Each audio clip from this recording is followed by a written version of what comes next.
quantos velhinhos, digamos assim, estão no chamada convencionada a fazer calores e quentes à sua lombalgia crónica, que não fazem exercício, que é o básico. Os pais hoje em dia que mandam e que reclamam pelo miúdo, não o deixam errar, não o deixam cair, se cai a culpa do professor, se erra um passo a culpa do professor, a culpa nunca é dele, do miúdo, nem nunca é do pai. O fisioterapeuta quer trabalhar com o Sistema Nacional de Saúde, aqueles que são bons. Não. Pronto, então...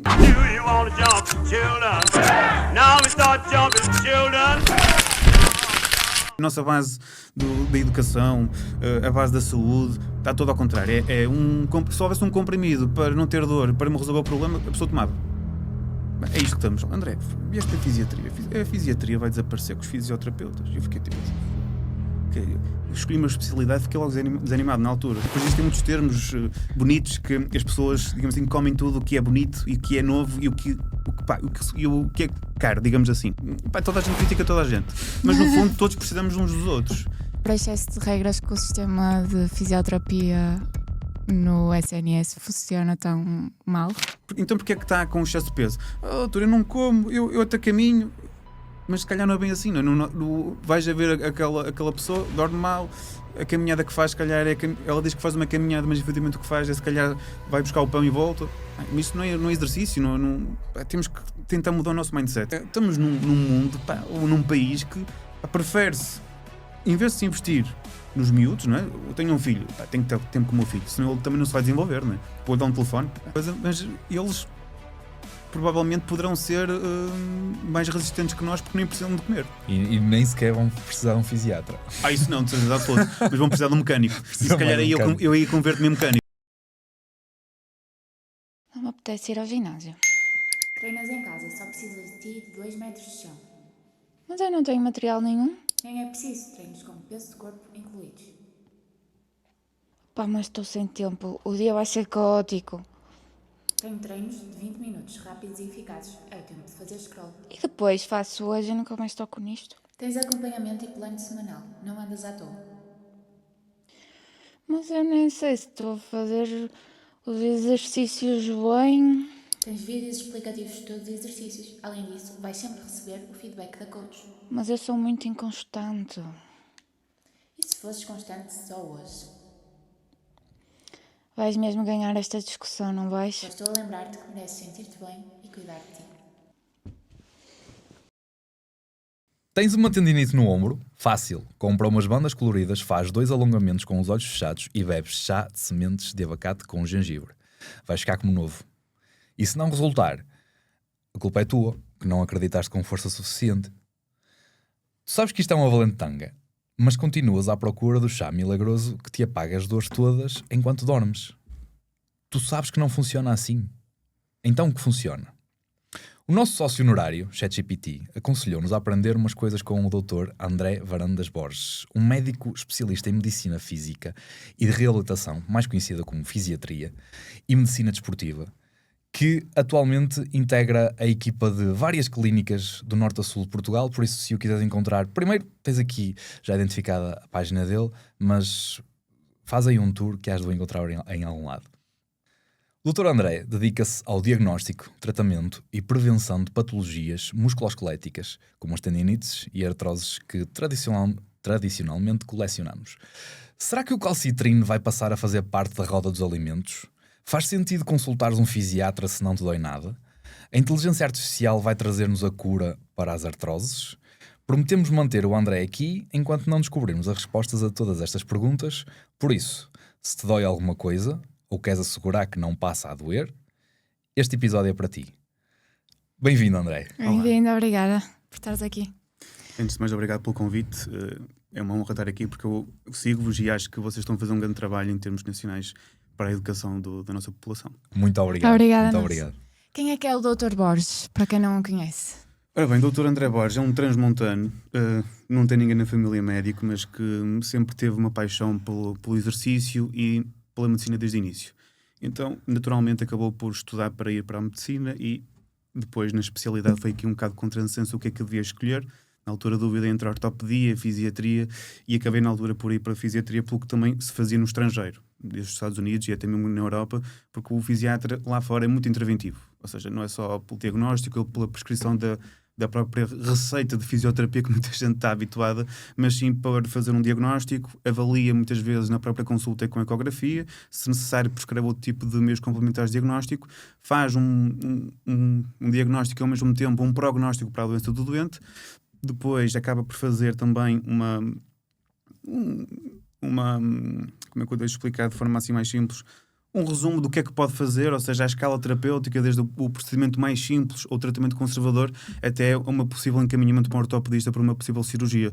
Por isso, o Dr. André Borges acaba por ser muito versátil, gosta de tudo o que é exercício físico e é um apaixonado pela própria ciência em si, pela própria fisiatria, e porque no início acabou por não ser uma especialidade que gostamos no início, porque temos doentes neurológicos, doentes com patologia musculoesquelética, é uma especialidade muito abrangente mesmo, para quem não conhece, e aliás há muita gente a nível nacional que não conhece o fisiatra, por isso acho que é todo importante estar aqui para tentar esclarecer algumas das vossas dúvidas e das dúvidas a nível nacional. És o médico que manda para o ortopedista, que manda mais para o ortopedista, ou que evita que os pacientes vejam o ortopedista?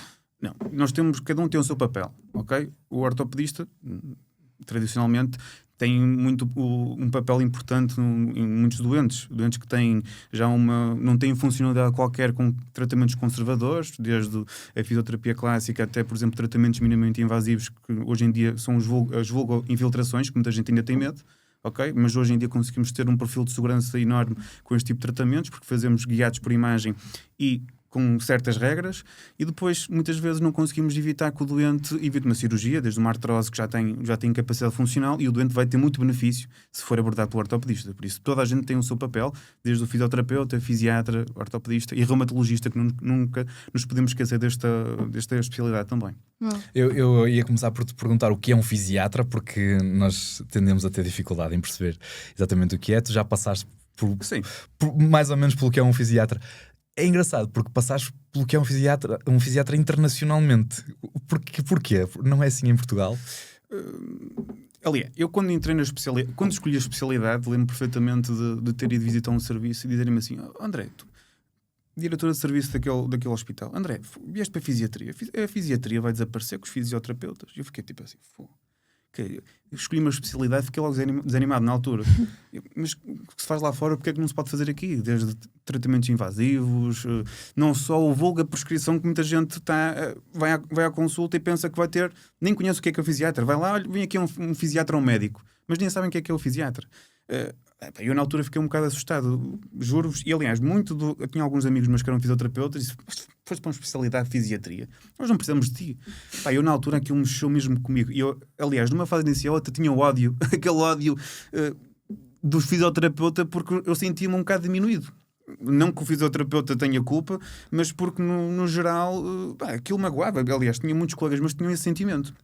E nós, hoje em dia, mais jovens da minha idade, o fisiatra sempre foi importante e sempre fez muitas coisas. Nós não sabíamos. Por exemplo, infiltrações, o fisiatra sempre fez. Mas antigamente não o fazia com guia de imagem. O fisiatra, numa fase inicial, tratava os doentes, fazia os ultrassons, fazia as correntes, fazia a prescrição de exercício, estava no ginásio com o paciente. Só que depois, o número de pacientes que precisa de reabilitação é enorme e acabou-se por criar o fisioterapeuta. Okay? Ou seja, temos o fisiatra, temos o fisioterapeuta, já existe o auxiliar da fisioterapia, porque o fisioterapeuta hoje em dia, no Sistema Nacional de Saúde, já é curto nas convencionadas para ter há fisioterapeutas que dizem: eu não trabalho com convencionada, mas já muitos fisioterapeutas trabalham com 6, 7 doentes por hora.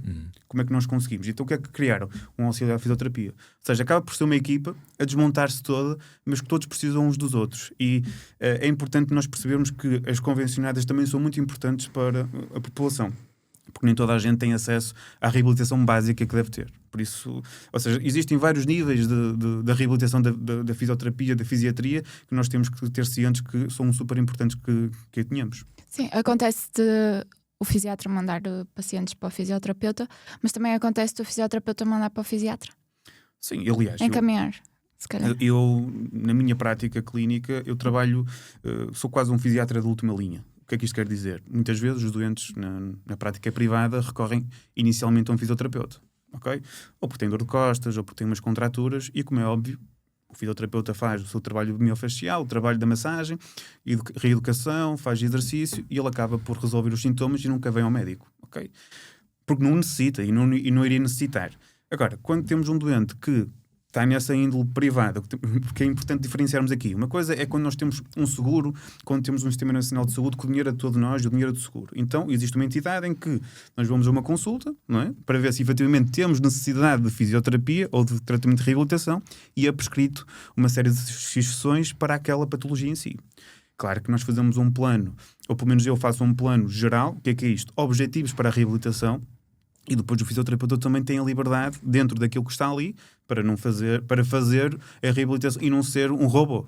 Porque isso toda a gente lê e os fisioterapeutas hoje em dia são muito informados, são excelentes também na área em que trabalham e nós temos que respeitar todo o nosso trabalho. E então temos vários níveis de atuação. Temos a parte privada, não é? Que se calhar até temos um massagista que faz qualquer coisa e faz a massagem e resolve o problema da lombalgia, da cervicalgia daquele doente, mas muitas vezes não resolvendo, aí acho que é importante o papel do fisiatra numa fase inicial e tenho muitos fisioterapeutas que trabalham assim.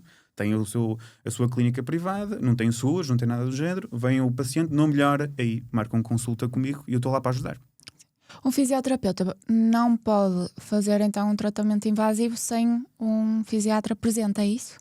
Não necessariamente. Ok. Okay? Aliás, eu quando trabalho, eu não controlo o que cada um faz, cada um é responsável por si. Okay? E eu tenho a minha ordem que me protege e que sabe o que é aquilo que eu posso fazer. Eu tenho uma formação base que me dá qualificações para tal.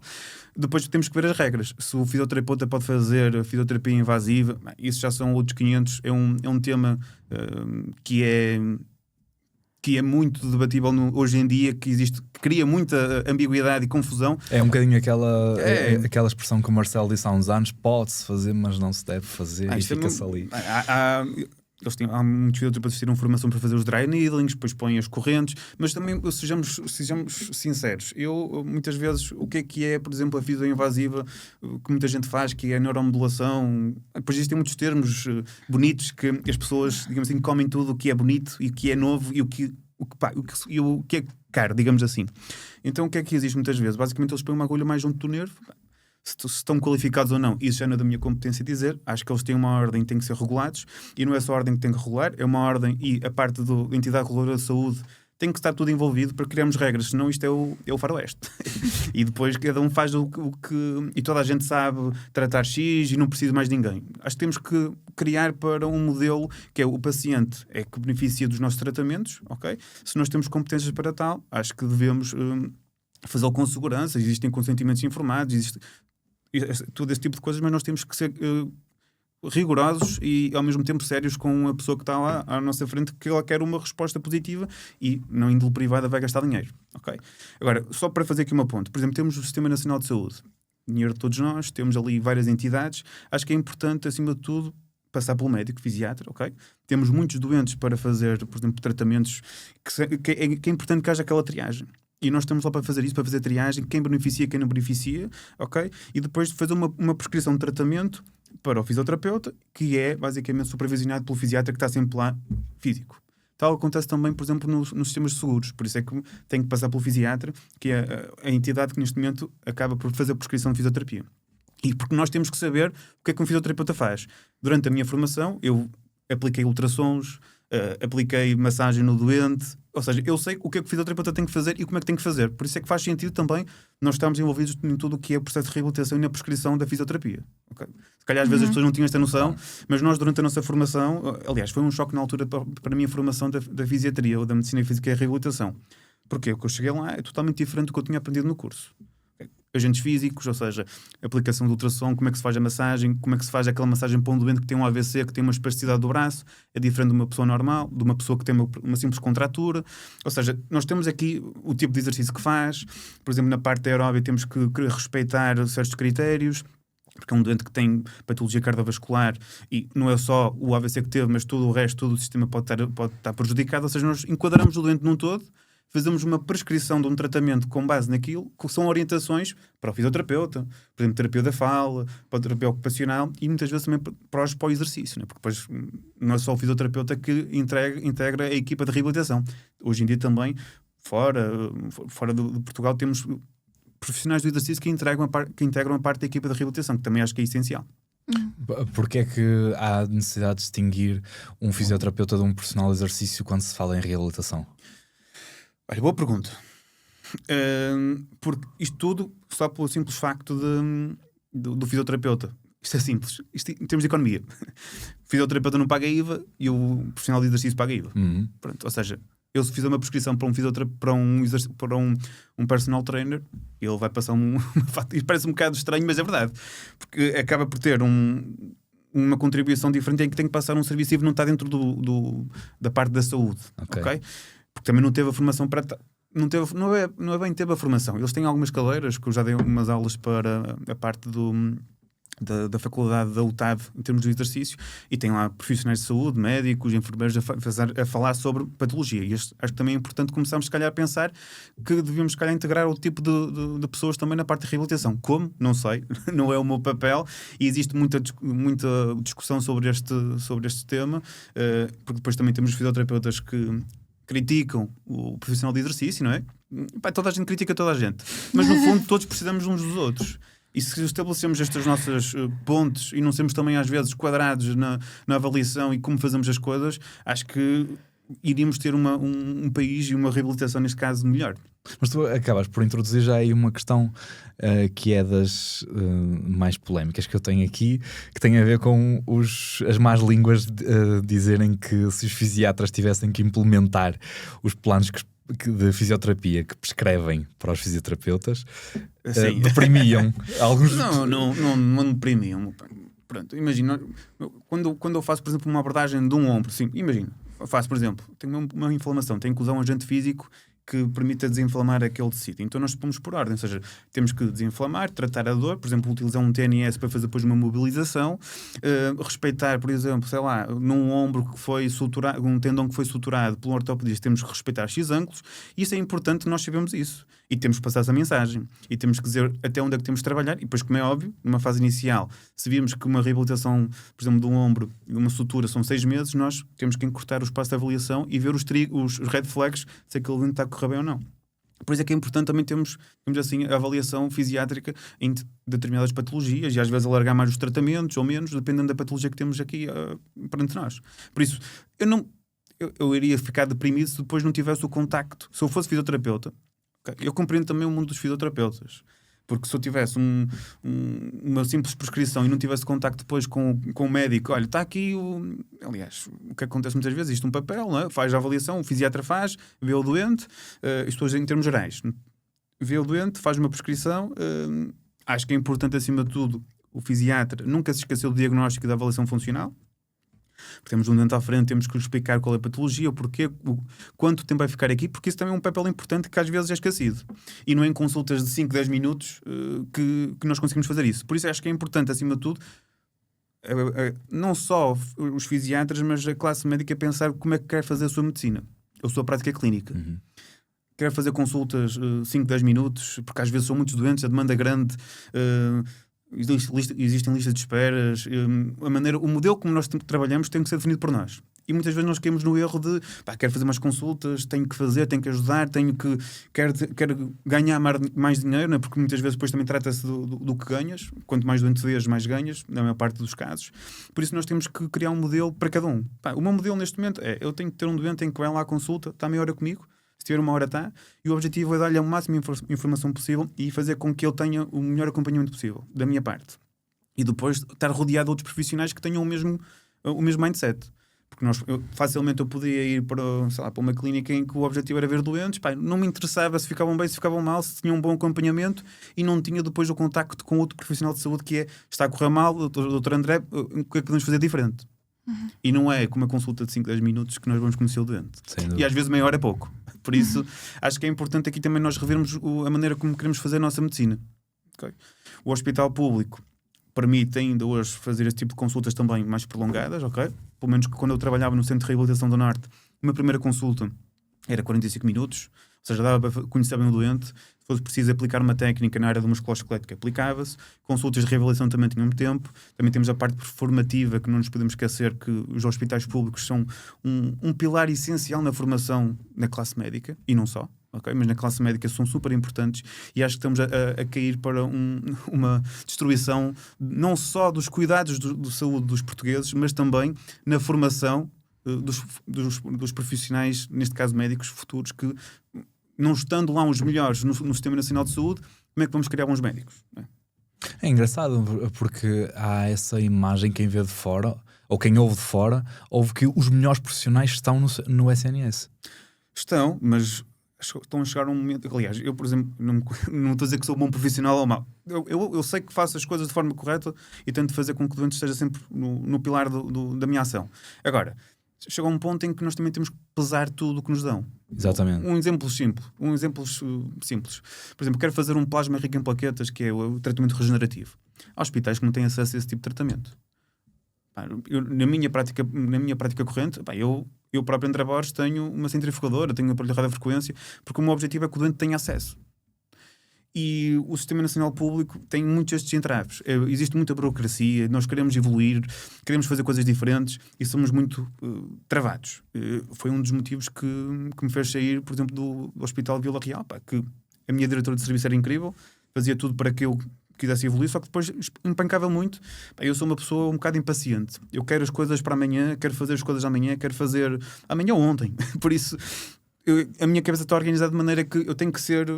existe uma técnica nova, tenho que ir aprender. Aliás, agora, em setembro deste ano, vou aprender uma nova técnica que é fazer, basicamente, tirar um bocadinho de gordura ou da coxa ou da barriga e isto ser melhor em termos de regeneração do que um plasma rico em plaquetas. Separamos a gordura e instalamos aquilo no local onde nós queremos tratar. Ou seja, o hospital público não vai permitir que eu adquira um kit de que custa 600 euros para fazer só o kit. Ou seja, os custos para o hospital público, existem certas especialidades que trazem muito dinheiro, mas enquanto não for tudo codificado de forma correta, porque, por exemplo, eu sou uma especialidade médica ainda não, sou uma especialidade médica que faço alguns procedimentos para controle de dor, mas depois o meu salário base no hospital público é aquele X, quer produza muito, quer produza pouco. Isso também está mal. Ou seja, qual é o estímulo que eu tenho? Também não pode ser como o dermatologista que ganha 400 mil euros em 10, 20 semanas. As codificações estão em alta. Não, claro, isso depois também, eticamente, e tem que ser tudo controlado, senão depois isto é o Texas. Ou seja, o SNS tem acesso aos melhores profissionais de saúde, ainda não está a criar as condições para os manter. Sim, e há muitos que ficam pelo brio, pelo querer evoluir, porque às vezes também dá-te muitos doentes Claro. para tu começares a fazer mais e mais e mais e a querer evoluir e vais errando em alguns, claro que tudo controlado, não é? Vais aplicando o que se faz lá fora e as técnicas que se fazem lá fora, mas tens que ter uma curva de aprendizagem muitas vezes. E o Sistema Nacional de Saúde permite que tenhas doentes, ok? Os doentes não pagam, ou seja, também aceitam mais facilmente fazer um procedimento e depois tens mais facilidade de seguir o doente. Agora, há técnicas que depois não consegues fazer porque o material não é codificado como uma cirurgia. Por exemplo, fazes um procedimento que custa, sei lá, simples, 150 euros o material, às vezes uma radiofrequência.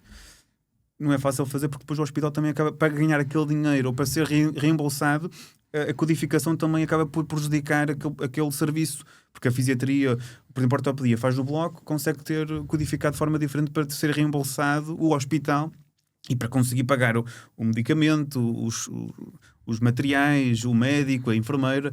Agora, tudo isto é um bocado perverso a partir do momento em que existem profissionais que depois também se querem aproveitar não é só na medicina, é em todo lado, não é? Somos um país somos latinos, mas eu acho que temos que começar a mudar a nossa mentalidade, porque este país é incrível e se nós tivéssemos tudo bem regulamentado, é isso. Imagina, na fisioterapia e na reabilitação falta isto, e no país todo é regras e que nós consigamos cumprir as regras, porque toda a gente se é beneficiada e trabalhamos melhor. Em vez de trabalharmos 12 horas, se calhar trabalhamos 8 horas bem.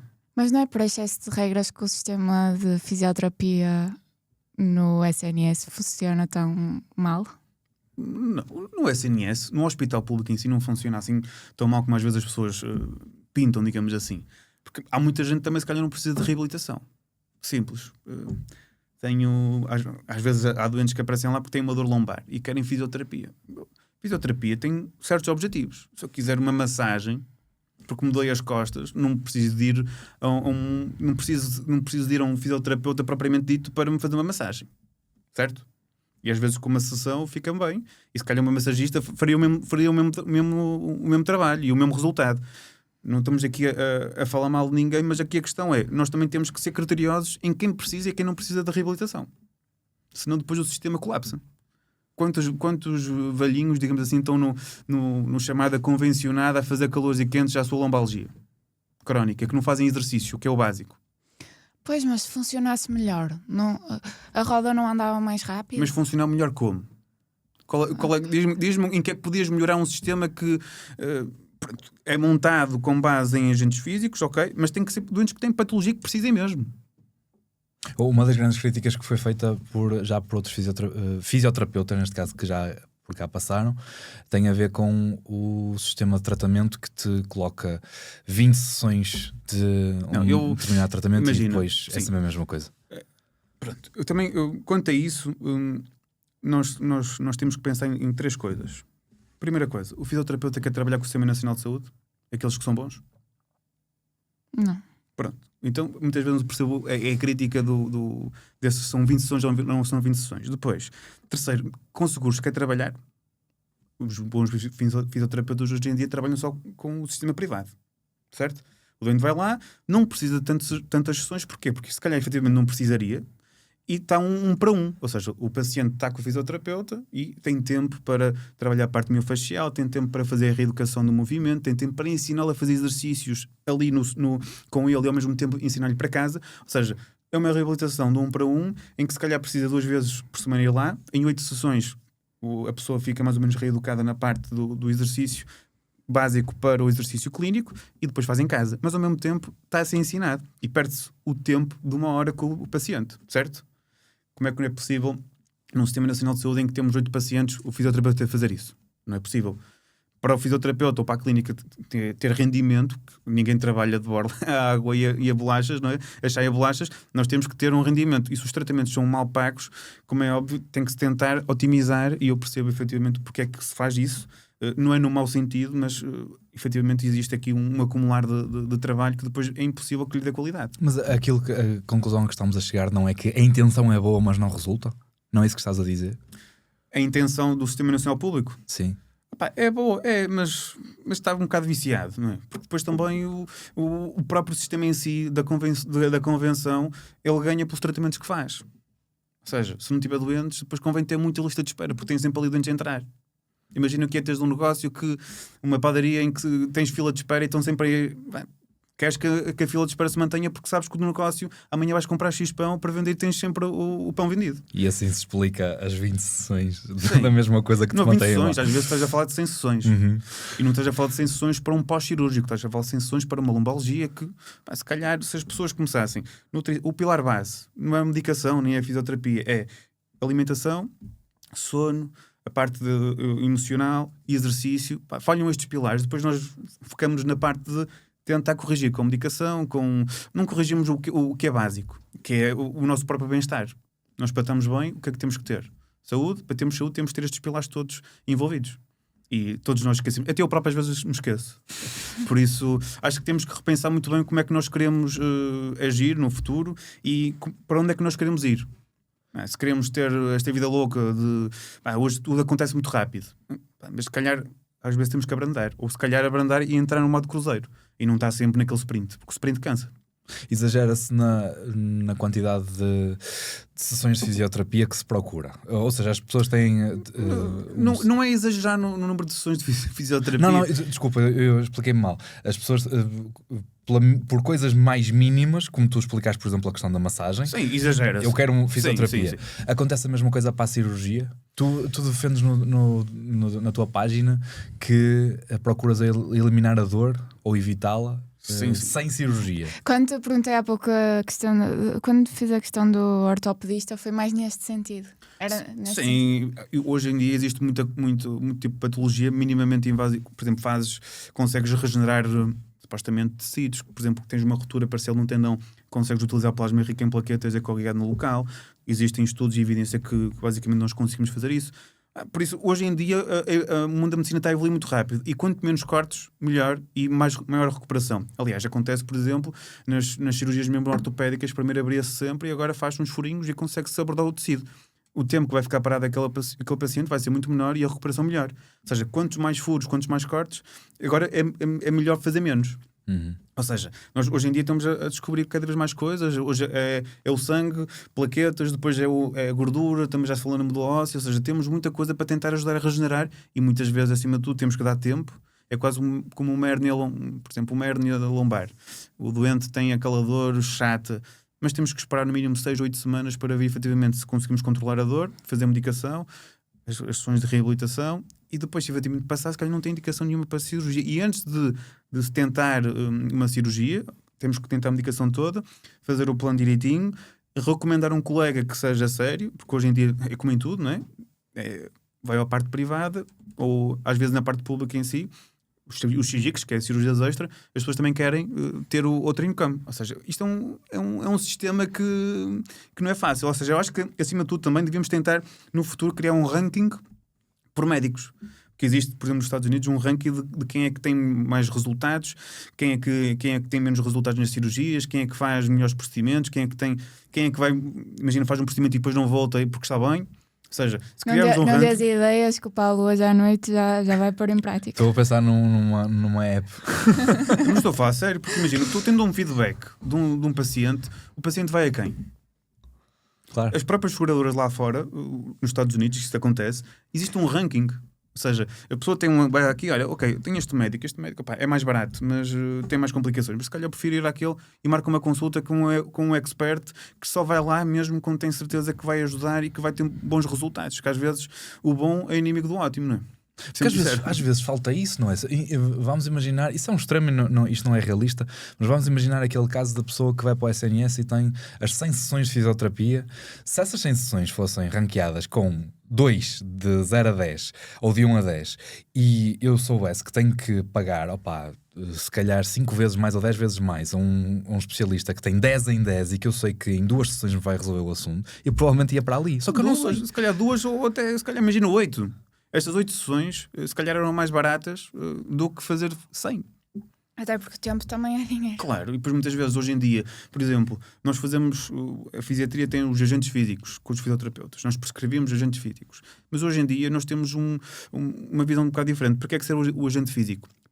Para diminuir dor, no momento, por exemplo, um TNS, ou para diminuir a inflamação? E porquê é que muitas vezes temos dor? Porque temos uma inflamação. Então porquê é que surgem os procedimentos minimamente invasivos?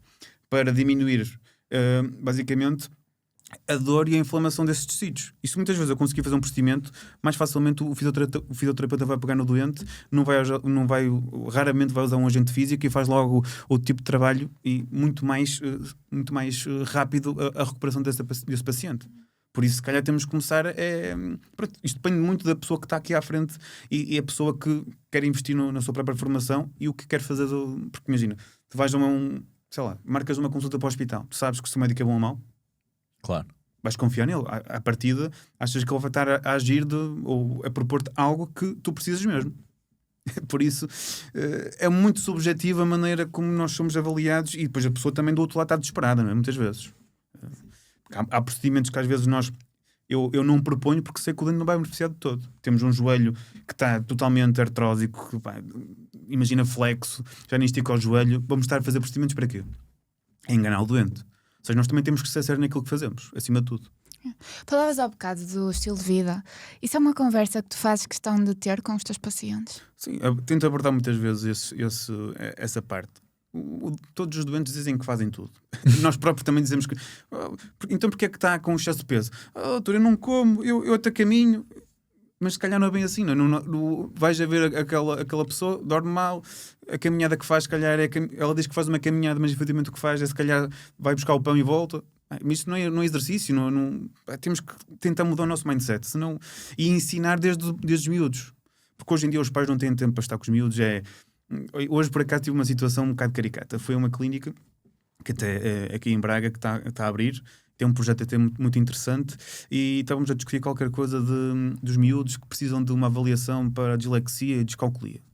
Eu pensei, e estava a falar com a terapeuta e a terapeuta, então, porque hoje em dia os pais não têm tempo, dão um telefone para o miúdo, fazem com que depois eles precisem de fazer não se desenvolvem, depois ficam com alterações, não têm rendimento na escola, e depois o que é? O que é a solução? Vou ali ao terapeuta, deixo lá o meu miúdo, é preciso fazer uma avaliação, faz uma avaliação. Quanto é que custa uma avaliação? Vocês têm noção do que é que custa uma avaliação para este tipo de coisa? Não faço ideia. Digam um número, assim. Um puto precisa fazer uma avaliação para dislexia e descalculia. 100 euros. 450 euros. 450 Só para a avaliação. E depois é preciso fazer tudo o resto. Pá, estamos num mundo, pá, ou num país que pá, prefere-se, em vez de se investir nos miúdos, não é? Eu tenho um filho, pá, tenho que ter tempo com o meu filho, senão ele também não se vai desenvolver, não é? Vou dar um telefone. O puto não vai correr, não vai fazer o seu desenvolvimento, já não tem a motoricidade fina, está totalmente descontrolada, nem sabem fazer o básico, nem sabem correr. Parece que estão ali quase a arrastar-se, parece desarticulados. Nós temos que voltar outra vez à essência dos miúdos, que é voltar outra vez para a rua. Senão estamos tramados. Vamos só querem o Instagram, os TikToks, pá, já não se envolvem, não têm a parte emocional, estamos a ficar descaracterizados como população mundial.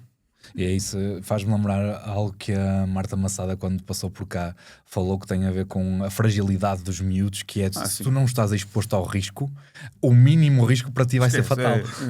E depois lá está, acontece isto. Qual é a solução? Vou ali e depois imagina, se calhar esses 450 euros valia mais apostar num desporto para o miúdo, mas não há tempo, não há tempo. E depois andam a trabalhar para gastar o dinheiro neste tipo de coisas. Não estou a dizer que estas coisas são essenciais que existam, mas eu acho que temos que mudar aqui a base, que está muito mal. A nossa base da educação, a base da saúde, está toda ao contrário. Se houvesse um comprimido para não ter dor, para me resolver o problema, a pessoa tomava. É isto que estamos. Sem dúvida. Falta educação? Falta. A minha mãe é professora e eu noto que estes últimos anos ela sente-se super cansada porque é super difícil dar aulas hoje. Tenho ouvido esse feedback. Sim. E não é só, quando digo dar aulas, não é só na escola. Sei lá, mesmo se calhar treinar miúdos hoje em dia, eu não tenho um contacto ultimamente, mas estar num clube e estar a ensinar os miúdos, pá, não é fácil, mas por causa dos pais também. Os pais hoje em dia que mandam e que reclamam pelo miúdo, não o deixam errar, não o deixam cair, se cai a culpa do professor, se erra um passo a culpa do professor, a culpa nunca é dele, do miúdo, nem nunca é do pai. Há qualquer coisa aqui que está mal. Não sei se vocês também têm este feedback, mas e o que é que estamos a fazer para mudar? Nada, não é? Eu não vejo, pá, existe mais tecnologia, agora inteligência artificial. Hoje em dia os putos nem pensam. Quero fazer uma competição, ChatGPT.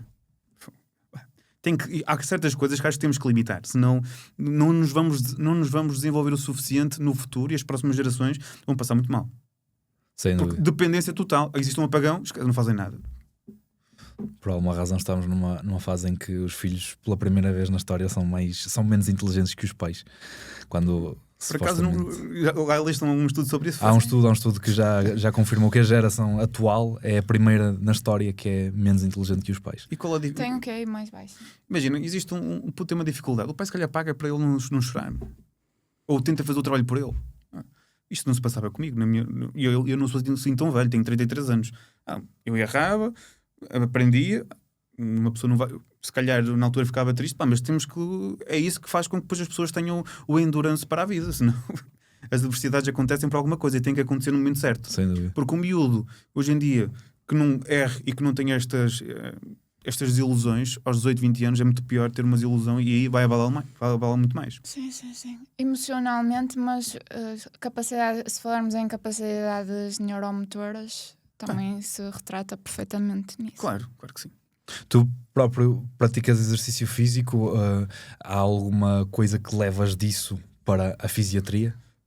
Olha, eu já fui uma pessoa super ativa, joguei basquete, nadava, depois vim para a faculdade, mantive o basquete e depois acabei por fazer ginásio. Depois havia uma aplicação que era o Freeletics.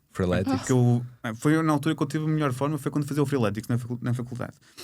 E depois, ultimamente, entrei na especialidade, uma correria, e diminuiu um bocadinho a minha atividade física, não por não gostar, mas porque absorvia muito o trabalho.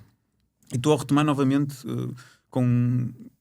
devagarinho para não correr nenhum tipo de risco de lesão, porque é importante depois uma pessoa estar parada e o que acontece muitas vezes com as pessoas. Eu já fiz exercício quando tinha 20 e tal anos, agora vou começar a jogar pádel. E jogam, se calhar, se for preciso um dia. É quando acontece a maior parte das lesões. É quando nós não estamos preparados para aquele tipo de exercício. Não há estrutura. Não há estrutura, claro que não. Ok, nós fizemos, mas agora já não fazemos há muito tempo. E o nosso corpo tem memória muscular, mas é uma memória que se vai esquecendo com o tempo. Quando digo uma memória, é simples. Imagina, o Paulo tem aqui muito cabedal. Deixa de treinar 1 ou 2 semanas. o que acontece aos músculos? Diminui totalmente o volume, certo? Para recuperar demora muito mais tempo. Ou seja, nós não podemos querer que de um momento para o outro vamos começar a fazer exercício e vai correr tudo bem e não existem lesões. É aí que vai existir a maior parte das lesões. Mesmo um atleta bem preparado tem lesões, por isso não é? Temos que pensar muito bem o que fazer e quando fazer e se calhar haver também e criar estruturas, não só porque há pessoas que não têm capacidade para pagar para ir para um ginásio. Como é que nós combatemos isso? Se calhar criar comunidades, criar eventos da própria cidade para tentar estimular, mas não também logo desportos ultra radicais de maratonas, não, pá, caminhadas, acho que esse tipo de iniciativas devia existir muito mais. Sem dúvida. E agora temos é que olhar para isto e tentar ajudar e fazer a nossa parte. A minha parte, na maior parte das consultas, muitas vezes eu faço um procedimento, mas o procedimento em si não chega só. Okay? Temos que preparar aquela articulação. A articulação tem simples, por exemplo, nós temos uma articulação que tem estruturas estáticas e dinâmicas. O que é que nós conseguimos trabalhar? São os músculos que são estruturas dinâmicas. Okay? É isso que depois temos que apostar. Na reeducação, no fortalecimento, no ensino do que é que devem evitar, que situações até podem fazer, mas depois o que é que devem fazer posteriormente. Por exemplo, eu até tenho uma epicondilite e quero jogar pádel. Eu sei que no final provavelmente aquilo vai ficar inflamado. O que é que eu tenho que fazer a seguir? Ou faz um anti-inflamatório se tiver já um grau de inflamação mais elevado que o normal, e depois faz o seu gelinho, que é super importante para a recuperação e para evitar que aquele tecido não inflame. Ou seja, nós temos certas medidas que nós podemos fazer para prevenir que tenhamos mais dor e que o tecido seja mais degradado, as próprias articulações sejam mais degradadas. Agora, é importante que nós também estejamos informados. Tu não tens medo que o calcitrino te tire o emprego? Não, claro que não. Eu também te digo, se me tirasse o emprego eu arranjava outro tipo de trabalho para fazer, pá. Também, eu sou apaixonado por isso, pelo que faço, mas alguma coisa iria fazer, não tenho medo disso, porque também se existisse um comprimido para tratar todo tipo de dores articulares, todo tipo de patologias, a medicina deixava de existir, certo? Mas também nós iríamos deixar de existir porque iríamos consumir todos os recursos. Ou seja, se temos uma pessoa que não morre, o planeta não aguenta, não é? Isto é um ciclo. A questão é engraçada porque eu vou ao ponto de questionar: se não existisse calcitrino, tu não achas que tinhas menos trabalho? Porque estas soluções milagrosas não dão a sensação falsa às pessoas de que estamos todos muito melhores do que realmente estamos? Sim, é tal como as ervanárias, sempre existiu esse tipo de receitas milagrosas, não é? As pessoas sempre acreditam que tomar uma coisita que se tomem num segundo vai resolver todos os meus problemas. Não é isso que acontece. É um suplemento, provavelmente, o calcitrino. Eu nem sei qual é a fórmula do calcitrino, mas em que é que ajuda? O máximo que pode fazer é não fazer nada. Ou seja, nós ingerimos e deitamos fora. Mas calhar até pode ter algum benefício em algum órgão ou algum sistema. Agora, não sei, eu nunca me debrucei sobre o assunto, mas como é óbvio, se existir um comprimido para que resolva todos os nossos problemas, nós vamos morrer porque não vamos ter os nossos formas de nos alimentarmos que vão esgotar os recursos naturais. Atenção que nós também não. Um abraço à equipa do calcitrino, porque nós não fazemos ideia do que é. Foi só uma forma famosa que nós encontramos fazer. Mas há uma reflexão gira sobre isso, que nem sempre o que te faz sentir bem faz realmente bem, e nem sempre o que te faz o que te gera dor e faz sentir mal faz mal, pelo contrário. Sim. Falámos numa quimioterapia no limite, pronto. Ou seja, tomas um chazinho, até te sentes bem, placebo, ok. Depois e vemos isto como bom e aquilo como mau. Rita, isto é assim. Bem, estou a generalizar. Claro. Para nos alertar. Sim. É sinal que existe algum tecido em uma sofrimento. Adaptação, sim. Okay? Muitas vezes, uma fase inicial do exercício, temos dores porque é o nosso músculo, os nossos tecidos a adaptarem-se. Agora, muitas vezes também pode ser um alerta que, ok, posso estar aqui a ilusionar alguma estrutura. Às vezes tenho uma dor no ombro e se calhar uma pergunta que vocês me iriam perguntar: quando é que devo procurar um fisiatra? Quando temos uma dor, ok, numa fase inicial, estou a fazer um exercício que até me está a incomodar. Será que tem alguma coisa? Mais 1 ou 2 dias, mantenho o exercício de se calhar aí é a altura para procurar ajuda, porque podemos estar perante o início de uma lesão e podemos prevenir que ela se agrave. Qual é que é o erro mais comum que as pessoas cometem no dia-a-dia e que as faz procurar depois o fisiatra? Jogar pádel durante um dia inteiro depois de 2 anos. Aliás, há muita gente que comete muitos erros, às vezes por necessidade no trabalho. Por exemplo, temos uma empresa que monta antenas que tem movimentos muito, muito repetitivos. Essas próprias pessoas têm necessidade de fazer isso e vão procurar mais, ou a mim, ou um fisioterapeuta, numa fase inicial, porque às vezes o fisiatra hoje em dia já se nota que a população já tem um bocadinho mais de informação do que é que faz o fisiatra, mas ainda está de longe de ser a primeira referência das pessoas irem ao fisiatra. Mais facilmente procuram um ortopedista e um fisioterapeuta. Ok? Nós estamos aqui numa área cinzenta, e eu acho que... Tu não sentes que isto é que é injusto, muito mais do que a injustiça que tu sentiste, é o pessoal achar que um osteopata é um médico. Mas isto depende de pessoa para pessoa. Muitas vezes, imagina, tens fisioterapeutas que também vestem a bata e se lhes chamarem doutor, eles até gostam. Eu, pessoalmente, sou médico, mas não ligo muito a esse tipo de títulos, se eu sou doutor ou se não sou doutor. Estou ali para fazer o meu trabalho, mas sou médico, ok? E faço o meu trabalho. Mas, por exemplo, se eu fosse fisioterapeuta e me chamassem doutor, eu nem sei se me iria até sentir bem de género. Eu até iria corrigir, eu não sou fisioterapeuta, mas isso sou eu. Não, mas não tem a ver com isso. Tem a ver com... A osteopatia nem sequer tem base científica. É uma área que eu não domino. Hoje em dia é brutalmente disseminado. Toda a gente, o bebê tem que ir ao osteopata, o velhinho tem que fazer uma manipulação pelo osteopata.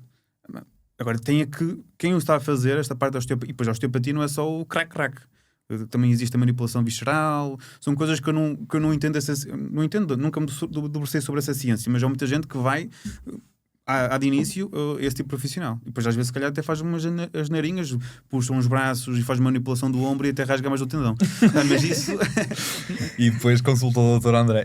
Ou o Dr. André ou alguém que o ajude. É que eu digo, na parte da musculoesquelética nós temos reumatologia, que também é muito importante, temos ortopedistas excelentes, temos os fisioterapeutas, também temos o fisiatra. Nós temos uma área que sobrepõe muito. Temos que fazer um bom trabalho e se calhar trabalhar mais em equipa e não deixar que os nossos egos e os poros de outras vidas que as pessoas querem ter doentes, querem fazer coisas para depois também ter a sua qualidade de vida. Nós temos que deixar isso de parte e tentar fazer com que o doente seja o nosso foco, acima de tudo. Tu estás na trincheira dos médicos que aconselham o exercício físico ou que dizem que ele traz artroses? Obviamente. Aliás, a artrose, um doente que aposte já tem uma artrose, mas que aposte no fortalecimento daqueles músculos, os tais estabilizadores dinâmicos, provavelmente irá fazer com que aquela articulação sobreviva mais tempo sem qualquer tipo de intervenção, por exemplo, uma prótese. Ou seja, se for funcional, se o doente tiver uma extensão completa, tiver uma flexão completa, tem dor, mas com um bom fortalecimento muscular, provavelmente aquele doente vai deixar de ter dor. E muitos dos doentes que têm artroses têm excesso de peso. Se diminuirmos o peso, esses doentes, sei lá, por exemplo, pesa 90 kg, mas devia pesar 80. Se baixar para os 80, provavelmente vai deixar de ter dor naquele joelho, se calhar. Ou seja, muitos dos procedimentos que eu faço, eu digo ao doente, olha, se você perdesse este peso, nem precisava disto. Mas as pessoas, é o facilitismo, é pôr a injeção, está feito, ou fazer exercício, está quieto. Nós temos que mudar este mindset. É o excesso de peso e se calhar a falta de massa muscular, o suporte. Não é? É isso, não fazem fortalecimento muscular, o músculo em si é mais gordura, é mais tecido solar subcutâneo do que propriamente músculo. Até pode ter umas boas coxas, mas tem mais gordura do que músculo e aquele músculo não é eficiente, não está preparado para fazer uma caminhada de X quilómetros, não vai ser funcional naquela articulação. Mas porquê é que há tantos médicos a defender o contrário? Não pratique... Depende. Nós temos que adaptar ao doente, por isso é que existe uma avaliação. Imagina, tens um joelho que está super inflamado, tem muito líquido, aquele líquido, acima de tudo, acaba por ser prejudicial ao próprio doente. Fazer um exercício num joelho que está inflamado, que vai fazer com que haja uma inibição álgica artrogénia, o que é isto? Ou seja, a articulação não vai mexer porque está distendida e não vai permitir uma boa contração muscular, provavelmente iremos ter aquela articulação vai estar prejudicada se fizermos exercício naquela condição. Ok? Agora, isto temos que mudar muito a nossa mentalidade. O exercício é pedra basilar no tratamento da patologia musculoesquelética. Basilar. Se calhar temos que passar mais tempo com as televisões a dar o Dr. André do que... Eu não me importo ir à TV e falar um bocadinho sobre isto, porque eu acho que as pessoas querem a cura de um dia para o outro. Não, é como nós fazemos uma transformação de uma pessoa que quer ter mais um bom físico. Quanto tempo demora? De base. Se calhar 2 anos. Claro. Para estar com os abdominais, o six-pack, aquilo. Demora tempo. O nosso corpo precisa de tempo para adaptação. Até como uma lesão também... Sim, Nem sim, sempre, se for traumática, não. Mas à partida temos muitas lesões que são degenerativas e que vão acontecendo por Claro que repetição. sim, claro que sim, claro que sim. Da mesma forma, E, aliás, outra coisa, nós temos que respeitar a nossa biologia. Imagina, nós temos uma lesão muscular. E quando tens uma lesão muscular, nós temos que classificá-la de acordo com o tecido que está lesionado. Se é um tendão, é uma coisa. Se é uma parte só das fibras musculares, é outra coisa. Se é a junção entre o músculo e o tendão, ou seja, a junção mioponeurótica, é outra coisa. Ou miotendinosa. Ou seja, nós temos, de acordo com isso, nós conseguimos classificar, dar um prognóstico. Uma lesão tendinosa completa, à partida, ou é cirúrgico, dependendo do músculo, ou muitas vezes, se tiveres uma lesão, ruptura parcial do tendão, pode até às vezes demorar 3 meses, dependendo da secção da área da lesão de tendão. Outra coisa é uma lesão pura simplesmente muscular, só das fibras musculares. Às vezes 3 semanas estás bem e nem precisas de grande tratamento. Ou seja, é super importante nós termos o conhecimento da nossa parte, mas de forma simples explicamos aos nossos pacientes o que é que eles têm e o que é que devem fazer. Porque depois usamos palavras complicadas, tem uma ruptura da junção miotendinosa. O que é que ele quer saber disso? Ele quer saber quanto tempo é que está parado e o que é que precisa de fazer. Explicamos lá um desenho, olha, tem aqui isto, se fosse aqui era pior. Aqui, olha, tem sorte, às 3 semanas, se calhar vai conseguir fazer o seu próprio exercício de forma natural. Já há projeções para que daqui a 100 anos todas as doenças e lesões que nós conhecemos hoje sejam resolvidas pela medicina. Tu acreditas nisto? Vai aparecer outra coisa. Ou seja, resolve aquilo, mas depois provavelmente vai ser resistente ou vai acontecer o tipo de lesão que não acontecia. Porque depois também, hoje em dia, a evolução, por exemplo, um joelho. Primeiro só se falava em meniscos, rupturas dos ligamentos cruzados. Hoje em dia já existem outras pequenas partes, pequenos ligamentos ou pequenas ligações ao menisco, ou como é que o menisco se lesiona. Primeiro era, o menisco lesionado tira-se. Agora não, se calhar poupa-se mais, até tenta-se fazer uma sutura, ou existe o canto posterior do joelho, o posterior externo do joelho está lesionado, o posterior interno, e eles conseguem fazer uma reconstrução. Ou seja, temos aí a pormenores, cada vez mais pormenores, e isso acho que nunca vamos parar de ter algum tipo de lesão. Agora, o que eu digo, nós estamos a envelhecer todos os dias, nós criamos própria lesão no nosso dano, temos dano celular. Conseguimos parar isso? Se conseguimos parar, imagina conseguíamos. O Brian Johnson acha que sim. Não, sim, mas isso é outro louco. Mas imagina que conseguis fazer isso. O planeta ia acabar. Nós somos um ciclo. Não havia recurso para toda a gente. E as pessoas às vezes não pensam nisso. Nós temos é que ir aproveitando o dia a dia, não pensar muito no amanhã. Claro, temos de ter objetivos. O passado já foi. É importante do passado nós tirarmos as conclusões de o que é que nos levou a errar e para não voltarmos a errar. O presente, não cometer os erros do passado e termos sempre a ambição do futuro, mas estar a viver no presente. Tu achas que os procedimentos como infiltrações e coisas do género vão ser moda no futuro? Na procura por longevidade e melhor qualidade? Aliás, acho que já são muito moda. Hoje em dia as pessoas falam em infiltrações. Eu não gosto muito de falar em infiltrações. Vou ali ao supermercado, vou ali fazer. Mas, por exemplo, infiltração. Fazes uma vacina, uma infiltração. Infiltração é colocar dentro do teu organismo através, por exemplo, de uma agulha. Eu pensava que era só em articulações específicas. Não. Por exemplo, hoje em dia tu fazes infiltrações perineurais à volta do nervo. Por exemplo, nos túneis cárpicos, tudo o que o nervo... Às vezes quando tens um nervo com edema, podes fazer esse tipo de infiltrações, bloqueios de nervo nas articulações. Por exemplo, aspirar calcificações. É quase como se fosse uma infiltração para lavar a calcificação. Eu gosto mais de chamar procedimentos minimamente invasivos e guiados por imagem.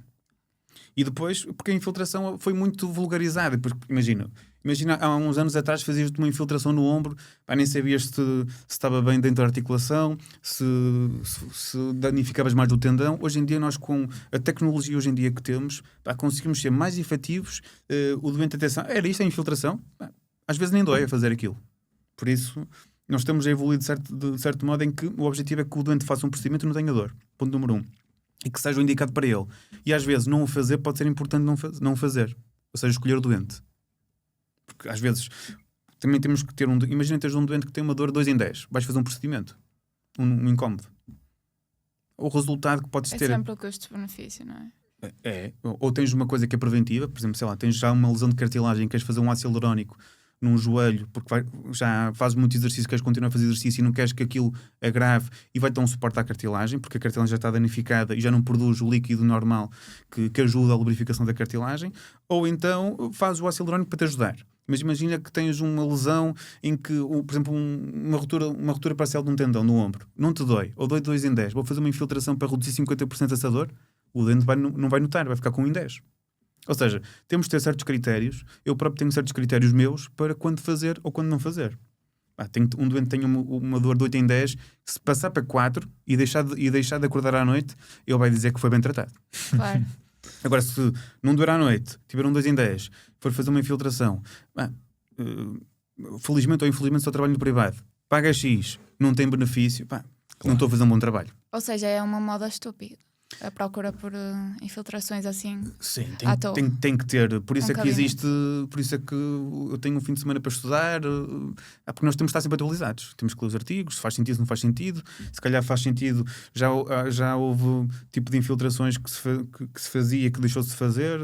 Sei lá, por exemplo, o simples básico, às vezes, uma risartrose. Está mais que estudado e os resultados estão à vista. É que uma simples injeção com corticoide muitas vezes é mais que suficiente para dar uma qualidade àquela articulação. Já se pôs ácido hialurónico, não se vê grande diferença. Há quem ponha o plasma e também os resultados às vezes não são assim tão diferentes. Valerá a pena escalarmos isto? Se calhar com aquele simples tratamento é mais que suficiente. Ou seja, temos que adaptar ao doente que temos à frente. E é a ciência que é produzida e não é produzida ao acaso. Se eu for acompanhado por um fisiatra, eu estou mais perto de prevenir lesões? Se ouvir os conselhos, sim. Se fores lá, eu digo que se calhar não podes fazer isso, ou tens que gerir cargas e mantiveres o mesmo estilo de vida, os mesmos erros, não vale a pena gastar dinheiro. Ou seja, tu não vais medicar contra lesões, não vais dar nenhum tratamento. O que eu posso fazer muitas vezes é, eu acho que isso pode ser o futuro, que é ter consultas de prevenção. O que é isto? Eu sei que faço um tipo de exercício, vou à consulta, faço isto, não quero ter lesões no ombro. Então nós, se calhar, estou a pensar que eu acho que pode ser o futuro também da parte da própria fisiatria em si. Ter consultas de prevenção em que nós avaliamos o doente ou avaliamos o atleta, vemos alguns possíveis riscos que ele possa ter, damos conselhos, faz a avaliação ecográfica da estrutura, interpretar de acordo com as queixas. Por isso é que às vezes fazer uma prevenção ou fazer uma ecografia só porque sim poderá não fazer sentido.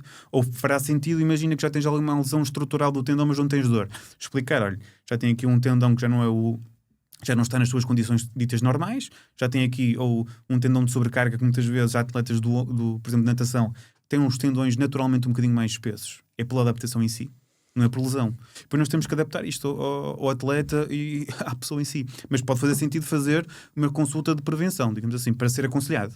Mas já muitos médicos nos disseram que não dá para prevenir lesões. Lá está. O que eu digo é uma consulta de prevenção para tentativa de educação. Claro, porque não é uma questão de tratamento, é uma questão de educação. Lá está, é a base. Se aquele atleta for um atleta que quer carga, eu posso lhe dizer para não fazer aquilo. Se ele fizer, vai ter lesão. Ou não, né? Isto depois depende também muito da genética, depende muito das características do tecido do atleta, depende de muita coisa. Claro. Mas Parte emocional. essas consultas de prevenção alimentam menos. Temos falado muito de dopamina aqui, parece que está, mas alimentam menos a nossa dopamina de sentir que foi feita alguma coisa. Sim, pelo menos ficam mais descansados. Por isso é que eu não sei se acredito que será o futuro. Espero que sim. Com uma mentalidade diferente. Isto é uma coisa que se calhar no futuro, um personal trainer se calhar seja, imagina, a pessoa vai treinar, mas se calhar tem uma aula antes com o personal trainer para ver se ele percebe ou se sabe fazer o básico de treino. Se calhar, se começamos por aí, vai ter é obrigatório, sei lá, estou num ginásio, mas para se inscrever no ginásio tem que ter um personal trainer logo de início para ver se pelo menos sabe fazer as máquinas, ou sabe utilizar as máquinas. Se calhar já temos a prevenir lesões. Porque há pacientes pagam 100 euros para ir para um ginásio, começam a utilizar a máquina e se calhar até estragar a máquina. Se calhar temos que pensar neste tipo de... Aliás, eu trabalho num clube em Lisboa, que é o Clube de Saúde, que é o Clube 5.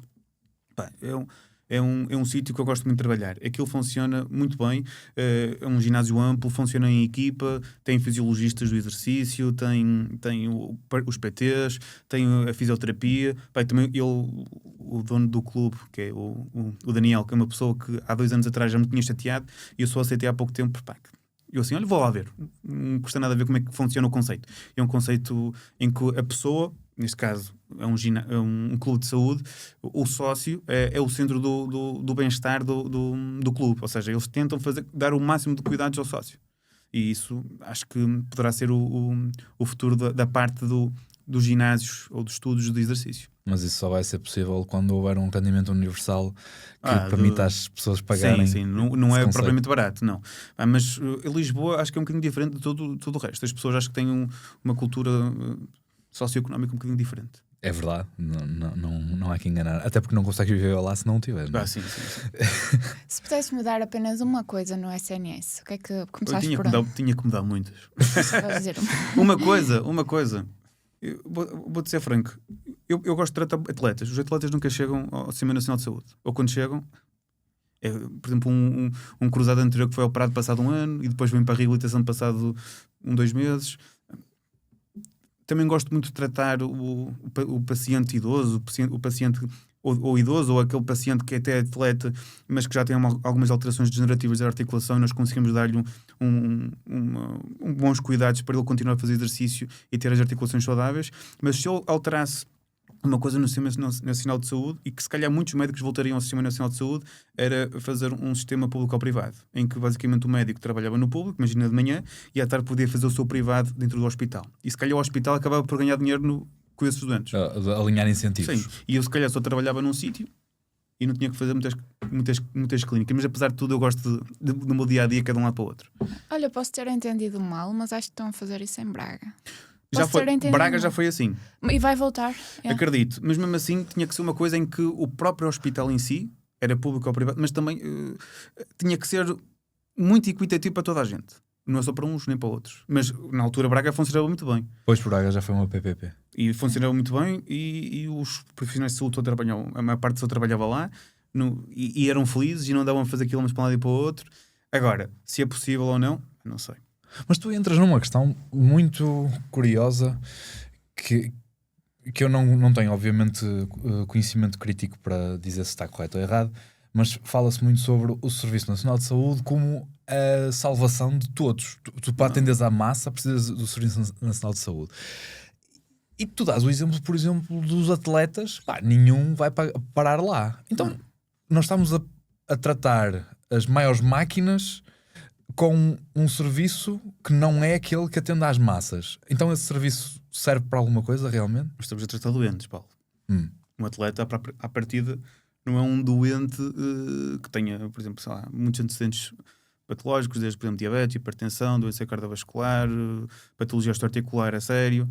Estamos a falar de pessoas que querem ter performance para um determinado ponto em que os trabalhos deles nem são públicos, são privados. Por exemplo, futeboleiros, jogadores de futebol, whatever. Eu acho que também, se calhar, esse tipo de atletas, não os profissionais em si, ou profissionais que não tinham possibilidades financeiras, também deviam ter um apoio diferente.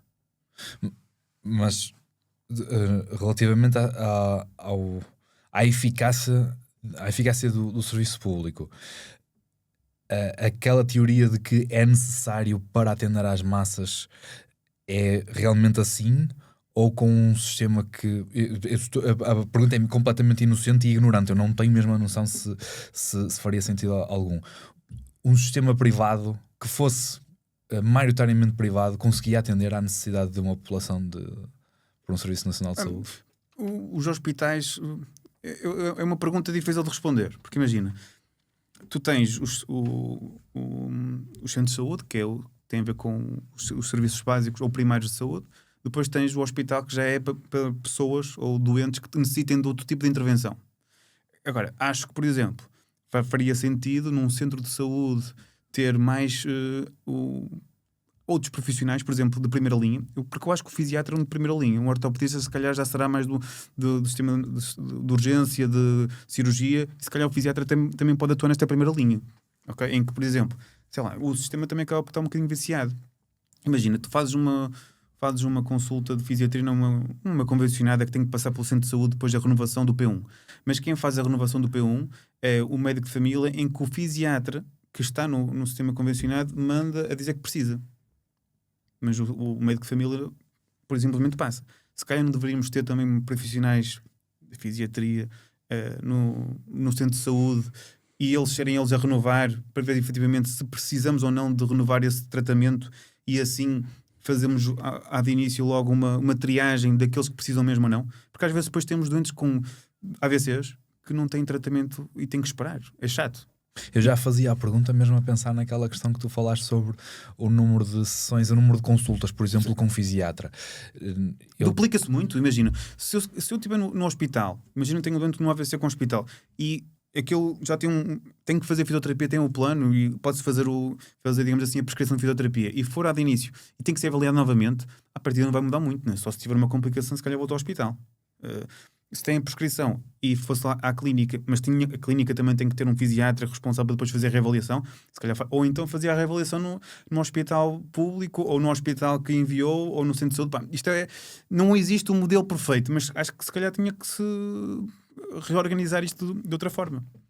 E acho que a Sociedade de Medicina Física e Reabilitação também está a trabalhar nisso. Está a trabalhar para que a fisiatria seja mais forte, para que a fisiatria também tenha um papel importante aqui a nível nacional.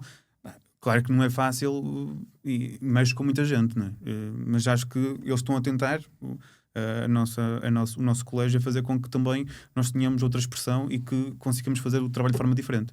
Eu acho que hoje em dia os mais jovens estão muito mais alertas, procuram ser ativos na intervenção, ou seja, eu sinto-me bem se ajudar aquela pessoa. Se fizer só uma prescrição, o meu papel é pouco ativo. Acaba por ser ok, preciso de fisioterapia. Vai ali, fazes isto e voltas para ver. Muitas vezes, se calhar, nem se faz um diagnóstico. É dor no ombro, uma omalgia. Mas porquê que dói? Dói por alguma coisa, não é? É por causa de uma hérnia que faz uma radiação pelo ombro, é um tendão, é articulação. Ou seja, nós também temos que ser mais a nossa própria classe tem que ser mais rigorosa a dar o diagnóstico e a fazer o tratamento e a propor a escala de tratamento, desde o mais conservador ao mais invasivo. Sem dúvida. Como é que tu vês a tecnologia a impactar a ligação médico-doente nos próximos anos? Mas em que aspecto? Inteligência artificial, tecnologia para fazer melhores tratamentos, teleconsulta, em que aspecto? E nisto tudo? Sim, geral. Geral. A tecnologia, nós podemos... bem aproveitada, pode ser muito boa para nós. Okay? Hoje em dia até já existem ecógrafos na parte estética que conseguem basicamente fazer-te os limites de, por exemplo, do que é gordura, do que é músculo, identificar o nervo. Pode ser muito bom. Okay? Mas depois, quando não tivermos essa tecnologia, como é que vamos fazer? Acho que temos que, à partida, saber trabalhar sem a tecnologia e depois tirar o melhor proveito dela. Quando já estamos num nível em que, ok, isto agora vai-me fazer o quê? Um plus. Vou conseguir ser mais rápido, vou conseguir ser mais efetivo, vou ter menos complicações. Acho que devemos aproveitar todas estas ferramentas, mas não focar-nos só nelas, senão vai acontecer como os putos. Os putos só querem, hoje em dia, ChatGPT, tá. E quando acontecer como nos hospitais chineses que já estão a trocar médicos cirurgiões por robôs? Por robôs. Como é que eu tenho a dizer? Isto, hoje em dia, tu consegues... Não sei se já o robô que faz tudo sozinho já? Naquele não caso tem ninguém que... 100%. Olha, o que é que eu posso dizer? Eu não me metia lá. Só ver como... Imagina que até partimos para esse princípio que ele faz tudo. Mais cedo ou mais tarde, se houver um apagão, quem é que vai solucionar o problema? Porque muitas vezes nós temos os cirurgiões que usam estas tecnologias todas, mas se for preciso pegar no bisturi que não precisa de eletricidade e abrir e ajudar a tratar, faz. Por isso também temos que pensar o que é que nós queremos e como é que nós... É quase como um avião. A maior parte das vezes o piloto não faz nada. É automático, até para aterrar e descer. Aliás, em circunstâncias adversas, por exemplo, tempestades, o piloto não faz nada. Quando eu tenho um amigo que é piloto, ele diz, é o avião que aterra sozinho. Eu só aterro quando estou em boas condições, a maior parte das vezes. Por isso também temos que perceber que, ok, as máquinas servem para nos ajudar, mas não queremos que nos substituam. Sem dúvida. E acho que é o erro que nós estamos a cometer na sociedade global, que é muita tecnologia, muita inteligência artificial, e depois vou estar em casa só a comer e se calhar nem exercício vou fazer, estou ali, e o robô que faz tudo por mim. Quase me faz lembrar um filme que é já não sei, que eram os robôs que dominavam... De outra vez pensei nisso, se qualquer dia estamos nesta situação. Nós é que estamos a lutar contra os robôs é que são mais inteligentes que nós, qualquer dia dominam isto tudo. Não precisam de comer, não precisam de beber, precisam de pôr um óleozinho, não é? Ir arranjar qualquer coisa, mas eles provavelmente poderão ser mais resistentes que nós porque nem precisam de comer. E nem sequer vão precisar de um fisiatra. Isso não, de certeza absoluta. Mas vão precisar de um mecânico. E se calhar aí eu ia converter-me em mecânico. Espetacular. Tu acreditas que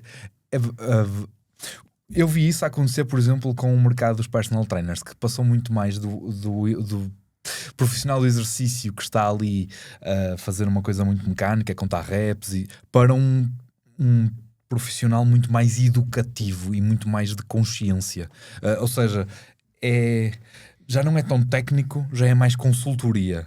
Tu acreditas que o profissional de saúde também tende a... Sim, e acho que é um papel super importante a consultoria. Aliás, antes de... aliás, eu defendo muitas vezes que nós devemos ter um papel de consultor, muitas vezes. Não, imagina que nós trabalhamos em equipa com personal trainers, com fisioterapeutas. Numa fase inicial, se calhar até faz sentido, tem este paciente ou tem este atleta, tem isto. O que é que achas que deve fazer numa fase inicial? E se calhar nem tem consulta com o próprio atleta ou com o doente. Poderá fazer sentido. Uma consultoria básica em que nós conseguimos dar vários graus de resposta e ao mesmo tempo se calhar solucionar o problema daquele atleta ou daquele doente sem passar pelas minhas mãos. Mas a consultoria faz sentido, na minha opinião. Vai ser muito mais uma questão de comportamental e de prevenir através de comportamentos do que... Sim. Mais do que a própria técnica em si. É super importante a técnica, mas é importante educar aquele atleta, aquele paciente. Até porque os médicos são alguém que tem normalmente muita autoridade sobre as pessoas. Ou seja, as pessoas têm uma escuta ativa perante o médico. Sim. E eu acho que era fixe, ao mesmo tempo, muito distantes. Depende. É essa a ideia que temos. Sim. Pronto, mas eu acho que era fixe. Imagina, tu até tinhas uma app do hospital, não sei o quê, até automatizavas uma mensagem para a pessoa não se esquecer de fazer exercício. E ela... Isso era fixe. Queres fazer comigo? Fazemos já os três aqui.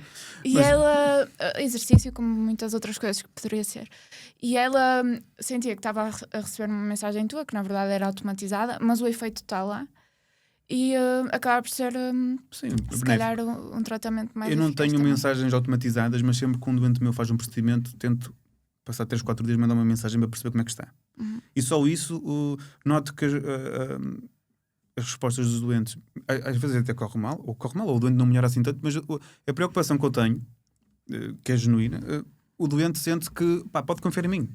E sabe que, mesmo que corra tudo bem, eles agradecem muito, dizem muito obrigado pela preocupação.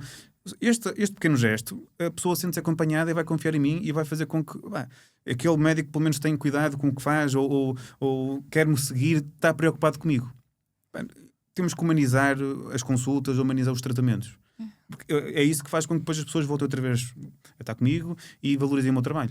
Por acaso, ontem fomos jantar à casa dos meus pais e a minha mãe estava a dizer: o médico nunca me atende. E eu achei um piadão porque eu nunca pensei sequer em ligar ao meu médico. Eu por acaso dou... Acho muito fixe. Eu dou o meu contacto porque... É assim, ele no caso, ele não atende. Não, mas eu dou o meu contacto porquê? Porque, imagina, nós fazemos um procedimento e sabemos que em X% dos doentes ou não melhoram tanto ou têm uma reação associada ao procedimento e os doentes têm que se sentir acompanhados. Claro. Okay? É um pau de dois bicos, porque muitas vezes há doentes que abusam um bocadinho, mas pronto, uma pessoa também sabe controlar isso. Tem uma mensagem automatizada a partir de X horas em que sabem que não vou responder o mais rápido possível, mas nós conseguimos controlar isso de certa forma. E acho que é importante que os doentes também se sintam acompanhados e ao mesmo tempo não abandonados, porque eu faço uma coisa e depois dói-me ou não sei o que fazer. Acho que calhar vou entupir a urgência sem necessidade nenhuma, porque às vezes o joelho inflamou, o ombro inflamou e estão como piores em termos de dor. Se nós tivermos o cuidado de dar o contacto, dar aquela mensagem, passar 2 ou 3 dias, o doente tem outro feedback.